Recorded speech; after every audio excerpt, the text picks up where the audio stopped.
My dear friends, अस्सलाम वालेकुम। कैसे हैं आप सब? आई होप आप सब ठीक होंगे। अल्हम्दुलिल्लाह मैं भी अच्छी हूँ। तो फ्रेंड्स, ये ना फ्राइडे का ब्लॉग था और मैं सारे काम अपने करके अब आ चुकी हूँ किचन में। और ये दोपहर का टाइम था। तो सबसे पहले मैं आप लोगों को ये बोलूँगी कि ब्लॉग में अगर आ चुके हैं तो लास्ट तक वीडियो को ज़रूर देखिएगा। चैनल पे नए हैं तो चैनल को प्लीज़ सब्सक्राइब कीजिएगा और वीडियो को लाइक कीजिएगा और अपना फीडबैक ज़रूर दीजिएगा कमेंट में कि आज का ब्लॉग आपको कैसा लगा। तो चलिए फ्रेंड्स, शुरू करते हैं। और यहाँ पे ना आज मैं चाट बनाने वाली हूँ और चाट मैं कितने केजी की बनाने वाली हूँ ये चीज़ आप आगे चल के देखिएगा। तो हर एक चीज़ की ना तैयारी बहुत पहले से करनी होती है। तो आपने देखा काफ़ी चीज़ें मैंने सुबह कर ली थी, उसके बाद ना मुझे कम लग रहा था क्योंकि ना जब हम आलू चाट बनाते हैं तो उसमें सबसे ज़्यादा मात्रा ना होती है कटी हुई लहसुन की। तो यहाँ पे काफ़ी सारी मैंने लहसुन काटी और उसके बाद 7 से 8 टमाटर मैंने काटे और काफ़ी चॉपेड प्याज थी मेरे पास।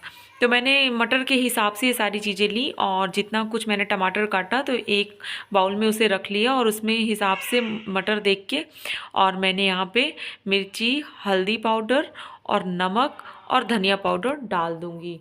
तो ये सारी चीज़ें ना मटर की क्वांटिटी के हिसाब से मैंने लिए। बार बार मेरी नज़र वहीं पे जा रही थी कि कितना रखा हुआ है और मैं सारी चीज़ें ना अपने हिसाब से अंदाज से कर रही थी। और थोड़ा सा बिल्कुल मैंने अदरक लहसुन का पेस्ट डाला था, बिल्कुल भी ज़्यादा नहीं लिया क्योंकि ना लहसुन मैंने कटी यूज़ की है ज़्यादा से ज़्यादा और बहुत अच्छा फ्लेवर आता है कटी लहसुन का चाट में। तो आप लोग ट्राई कीजिएगा कभी भी। तो सबसे ज़्यादा ना मैं ये बोलूँगी कि आप कटी लहसुन का ही यूज़ कीजिएगा। और यहाँ पे फिर मैंने काफ़ी चीज़ें, मेरी नज़र यहाँ वहाँ जाती रहती है कि क्या चीज़ें भूल तो नहीं रही हूँ कुछ। और यहाँ पे फिर मैं मस्टर्ड सीड ली और जीरा और थोड़ा सा ना मैं कड़ी पत्ती डाल दी थी। वैसे कोई ज़रूरी नहीं होता कि चाट में हम डालें ही, लेकिन मैंने थोड़ा सा मंगवा ली थी। और मेरे यहाँ पे ना बहुत छोटे छोटे से पौधे लगे हुए हैं, तो समझिए 4, 6, 8, 10 ही ऐसे छोटी छोटी सी बिल्कुल पत्तियाँ रही हूँ, ऐसी रही हूँ बस, और इससे ज़्यादा नहीं थी। तो यहाँ पे ना मेरे सारे काम हो रहे हैं और मुझे लग रहा था कि ऑयल मैंने ज़्यादा डाल दिया है, तो अभी मुझे और भी चीज़ें बनानी है। तो मैंने कढ़ाई में ऑयल निकाल के किनारे कर दिया था। और मुझे ये सब चीज़ें ना चटकती हैं तो बहुत डर लगती है। आपको ये चीज़ें पता होंगी अगर मेरे ब्लॉग को कंटिन्यू आप वॉच करते होंगे तो यहाँ पे मैं सारी चीज़ें रख ली हूँ इकट्ठा करके। और फिर मैंने मस्टर्ड सीड और जीरा से छौंक लगा दी है और उसके बाद यहाँ पे हरी मिर्च और प्याज डाल दी है। तो लहसुन तो मैंने पहले डाल दी थी। जब लहसुन अच्छी तरीके से ना बिल्कुल गोल्डन हो जाती है तब उसके बाद प्याज डालती हूँ मैं। और उसके बाद सारे मसाले डाल दिए हैं और थोड़ा सा उसमें ना लग गया था बाउल में, तो मैंने ऐसे किया कि उसे भी पानी डाल के अच्छे से उसी में डाल दिया। तो वो सारी चीज़ें ना मसाले के साथ चली जाती हैं। और आप देख सकते हैं कि मसाला भुनना अब स्टार्ट हो गया है और कुछ देर इसको मैं भूनूंगी। और जब इससे थोड़ा सा ऑयल सेपरेट होने लगेगा तब मुझे पता चल जाएगा कि ये अच्छी तरीके से भुन गया है। और मेरे बनाने का तरीका ऐसे होता है, मेरे घर में इसी तरीके से बनता है। और आपके घर में कैसे बनता है फ्रेंड्स, ये तो आप ही बता सकते हैं, तो कमेंट करके ज़रूर बताइएगा। और यहाँ पे देख सकते हैं इतनी कम से कम ये 1.5 kg के समथिंग रही होगी मटर, और इसको उबाल लिए थे। और सबसे बड़ी चीज़ ना फ्रेंड्स, मैं ना इसमें थोड़ा सा ना, हम लोग कलर फूड का यूज़ करते हैं तो उससे कलर बहुत प्यारा आता है, लेकिन वो चीज़ मैं भूल गई थी। तो यहाँ समथिंग मेरे हिसाब से 1 kg से 1.5 kg आलू रहे होंगे, इससे कम ही रहा होगा, लेकिन इतना समथिंग 1 kg के ऊपर तो रहा ही होगा। क्योंकि मटर की क्वांटिटी ना ऐसा होता है कि बॉयल होने के बाद ना वो थोड़ा हैवी हो जाता है, ज़्यादा दिखने लगता है। और आलू तो वैसे ही उतना क्या उतना ही रहेगा। और सारी चीज़ें मैंने मिक्स की, उसमें थोड़ा सा मुझे लगा पानी तो मैंने डाल दिया। और फिर मेरे से एक मिस्टेक हुई, यहाँ पे मैंने निकाला अमचूर पाउडर और मेरे से थोड़ा सा गिर गया। तो ये मिस्टेक मेरे से होती रहती है। और यहाँ पे अमचूर पाउडर डाल के उसको भी अच्छी तरीके से मिक्स कर दूंगी और कुछ देर इसको अभी पकने के लिए रख देंगे, जिससे सारी चीज़ें ना इसमें अच्छी तरीके से मिक्स हो जाएं। तो मैंने ना टमाटर भी ज़्यादा लिया था, लेकिन चाट में टमाटर का इतना खटास नहीं आती है, इसलिए हमको ना अमचूर का यूज़ करना ही पड़ेगा। तो फिर यहाँ पे ये सब चीज़ें जब तक पक रही थी, उसके बाद यहाँ पे मैं ना प्याज वगैरह कटिंग करके रख लूँगी और दूसरे काम के लिए, क्योंकि सबसे ज़्यादा ना प्याज लहसुन का ही यूज़ होता है और बार बार हमें कटिंग करनी होती है। तो यहाँ पे फिर मैंने ना लास्ट में डाला चाट मसाला फ्लेवर के लिए। वैसे ना अमचूर पाउडर से ही आ जाता है टेस्ट, लेकिन फिर मुझे लगा कि नहीं, मैं चाट बना रही हूँ तो चाट मसाला तो उसमें जाना ही चाहिए। और देख सकते हैं लुक कुछ इस तरीके का दिख रहा था और टेस्ट सबको बहुत अच्छा लगा था। क्योंकि जब ज़्यादा क्वांटिटी में मैं ना, ये फर्स्ट रमज़ान है कि मैं सारी चीज़ें अकेले दम पे कर रही हूँ पूरी, और मतलब अपने हिसाब से सारी चीज़ें मैनेज कर रही हूँ, कितना मसाला लेना है, कितना क्या लेना है, तो ऐसा हो जाता है। और अल्लाह का शुक्र है कि रमज़ान का महीना है ना, तो कुछ भी मिस्टेक नहीं होती है, और अल्लाह पाक ना करे कि मुझसे मिस्टेक हो या किसी से भी मिस्टेक हो, तो बहुत अच्छे से सारी चीज़ें बन जाती हैं। और इफ़रात बनती ऐसे होता है कि रमज़ान के महीने में ना हम थोड़ा थोड़ा चीज़ें बनाएंगे, लेकिन ना बहुत बरकत होती है चीज़ों में, वो चीज़ें बहुत हो जाती हैं। तो यहाँ पे जो लंच के बर्तन थे और जो मेरे बर्तन और भी थोड़ा बहुत निकल गए थे, तो मैंने इस टाइम क्लीन कर लिए सारे बर्तन, और यहाँ पे मैं किचन में पोछा कर दूँगी अच्छी तरीके से। तो ये तो आप लोग को पता है, ये मेरा डेली का काम होता है लंच टाइम का। लेकिन उस दिन इस टाइम ना उस दिन बस नहीं उस टाइम ना मेरा थोड़ा ये शेड्यूल लेट होता है, क्योंकि मैं कुकिंग टाइम पहले से शुरू कर देती हूँ, जिससे मगरिब के पहले सारी चीज़ें हो जाएँ।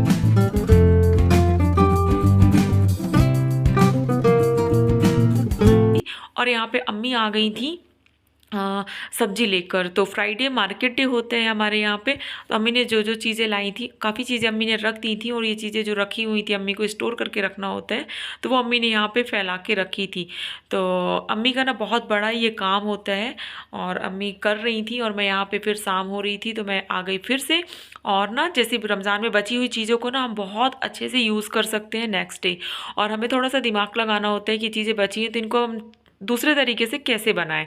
तो आपको मैंने बताया था ना कि इसके पहले वाले ब्लॉग में बैटर उसका बच गया था, बेसन का आलू बड़े वाला। तो फिर मैंने उसमें कुछ मसाले वगैरह मिलाए, और आलू की स्लाइस काट ली है पतली पतली, और आलू की पकौड़ी डाल दूँगी। तो आलू की पकौड़ी ना मुझे सच में बहुत टेस्टी लगती है, और बहुत अच्छी बनी थी। थोड़ा सा ना होममेड मसाला उसमें मैंने डाल दिया था, तो उसका टेस्ट बहुत अच्छा आया था।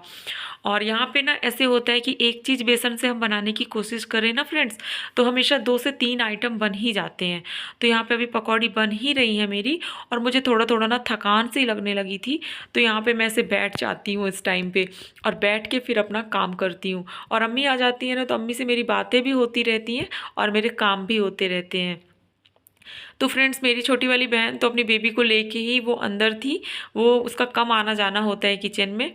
और यहाँ पे मेरी पकौड़ी भी बन गई है, और आप देख सकते हैं कितनी अच्छी फूली फूली सी बनी है, और टेस्ट भी माशाल्लाह से बहुत अच्छा आया था इनका। तो फिर ये सारी चीज़ें बन गई, तो इन सब चीज़ों को अम्मी को देना होता है, जिससे अम्मी सारी चीज़ें पैक करने लगे, अपना काम अम्मी करती हैं। उसके बाद यहाँ पे फिर मैं प्याज कटिंग करने लगी चाट वगैरह के लिए। और यहाँ पे एक तरफ मेरी कढ़ाई अभी चढ़ी ही हुई है, और थोड़ा सा ना बैटर बचा हुआ था, तो मैंने सोचा कि ना प्याज काट के मैं जो रखी थी वो पकौड़े बना दूंगी। तो प्याज वाले बेसन के पकौड़े भी हो गए, और उसके बाद ना ये देख सकते हैं आप। और उसके बाद ना हमारे यहाँ कंपलसरी ऐसा है कि चना हम लोगों के यहाँ बनेगा ही बनेगा, चाहे कुछ भी हो जाए, चाहे मसाला चना बने, चाहे सिंपल वाला जीरा प्याज वाला चना बने, या फिर चना चाट बने, कुछ ना कुछ चने का आइटम रहेगा। तो फिर मैंने आज सिंपल चना बनाया था, क्योंकि मटर चाट तो थी ही, तो जीरा और प्याज से मैंने सिर्फ सिंपल चना बनाया था, और कुछ पाउडर मसाले उसमें डाल देती हूँ। तो यहाँ पे अम्मी ने डैडी के लिए इफ्तार लगा दी है। तो डैडी अभी मुँह हाथ धुलने के लिए गए थे ऑफिस से आने के बाद, और यहाँ पे मेरा लास्ट काम हो रहा था, क्योंकि सारी चीज़ें बन गई थी। उसके बाद अम्मी ने अपना काम किया, और मेरी यहाँ पे क्लीनिंग का वर्क शुरू हो गया, और सबसे बड़ा काम होता है। और अभी ये मेरी किचन की लास्ट क्लीनिंग नहीं है, ये मैं अपने काम करते करते ना सेकेंड टाइम की क्लीनिंग कर रही हूँ। आपको एक बार मैंने क्लीन करके दिखाया पोछा वगैरह, अब दोबारा मैं क्लीनिंग दिखा रही हूँ जो मैंने बनाया। और जो थोड़ा बहुत कचरा पड़ा होता है इसको हटाने का काम मेरा होता है। और उसके बाद मैं जब क्लीन कर दूंगी ना, तो उसके बाद ही मैं दूसरा काम फिर से स्टार्ट करूंगी, नहीं तो मेरे से ना बहुत किचकिच सी लगती है, मुझे अच्छा नहीं लगता है। तो पानी डाल के मैंने सारी चीज़ें अच्छे से भिगा दी थी, जिससे चीज़ें निकल जाएं, जो चीज़ें चिपक जाती हैं।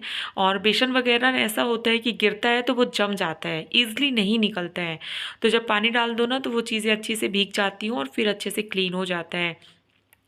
तो अम्मी बोल रही थी कि सारी चीज़ें ना अम्मी बहुत अच्छे से मैनेज करती हैं, और अम्मी हम लोग की बहुत सफाई करती हैं, और सफाई से ना उनको बहुत लगाव है। तो मेरे करीबी सब जानते हैं कि मेरी अम्मी सफाई में बहुत आगे हैं, और माशाल्लाह से ये हैबिट अच्छी भी है। और यहाँ पे अमन आ गए हैं, अमन आया हुआ है शबीना खाला के यहाँ की इफ्तार लेकर। तो शबीना खाला के यहाँ पे भी ना पापड़ी चाट बनी थी, तो शिमी ने भेजी थी ये चाट और मैंने बोला दोनों जगह पे चाट चाट, तो कोई बात नहीं, आलू मटर चाट मैंने बनाई और पापड़ी चाट उसने बनाई। तो अमन को मैंने निकाल के दिया खाने के लिए और उसके बाद सारा कुछ होने के बाद यहाँ पे मैं रोटी की तैयारी करने लगी हूँ। तो फ्रेंड्स, अगर वीडियो अच्छी लगती है ना तो प्लीज़ लाइक किया करें और ना कमेंट करके ज़रूर बताया करें। बहुत मेहनत इस समय मेरी हो रही है और मैं बहुत ज़्यादा टाइम देती हूँ इन सब चीज़ों में। हर एक चीज़ से ना मैं टाइम अपना निकालती हूँ और आपको पता है कि अगर आप एक काम कर रहे हैं, मोबाइल स्टैंड करना, फिर उसको चेक करना कि वीडियो बन रही है नहीं बन रही है, क्वालिटी कैसी है, बहुत सारी चीज़ें देखना पड़ता है। तो ये मेरा लास्ट काम है और इस टाइम मुझे बहुत ज़्यादा थकान लगने लगती है, बहुत थकान लगती है।